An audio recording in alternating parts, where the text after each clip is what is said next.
Texas Republicans maintained their grip on the state last night. They'll soon be responsible for finding a way to maintain historic funding for public schools. The state faces serious financial pressure caused by the coronavirus pandemic. KXAN politics reporter John Engel finds out where those cuts could be felt and the impact on your child's education. The financial stress is a real thing. Jane Cerna has been in classrooms for 31 years. She says the roller coaster of a teacher's salary has a direct impact on their mental health and the classroom. There's a point at which it doesn't make sense to keep teaching. The Texas legislature has to figure out how to pay for a $2 billion increase in public school funding that they approved in 2019.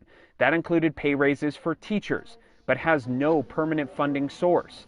It's tied to a budget surplus that vanished during the pandemic. We have to make good on that promise. State Representative Gary Van Dever is a former school administrator. He says raises and incentives for teachers may need to be paused as the state recovers. Anyone who thinks that education is going to get out of this session totally unscathed, I think you're dreaming. Van Dever knows that Republicans like himself holding all the power will be on the hook to find a solution.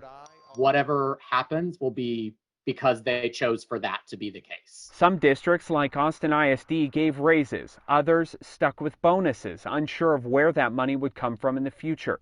For teachers, the roller coaster continues. I think there's hope. I do. But what I worry about is that that won't happen quickly enough for people who have to make a decision in the next year or two. Do I stay in the profession? John Engel, KXAN News. Governor Greg Abbott's office said last week that teachers with more than 5 years of service received an average pay raise of $5,200 over the last year. And we wanted to give you a better idea of how the pandemic has impacted the Texas state economy. On Monday, the state controller said the state sales tax revenue totaled $2.7 billion in October. That is down 3.5% from October of last year. In the preceding 3 months, revenue was down 5% compared to the same period a year ago. Sales taxes are the largest source of state funding for the Texas budget. The controller pointed out that other taxes the state collects are also down significantly.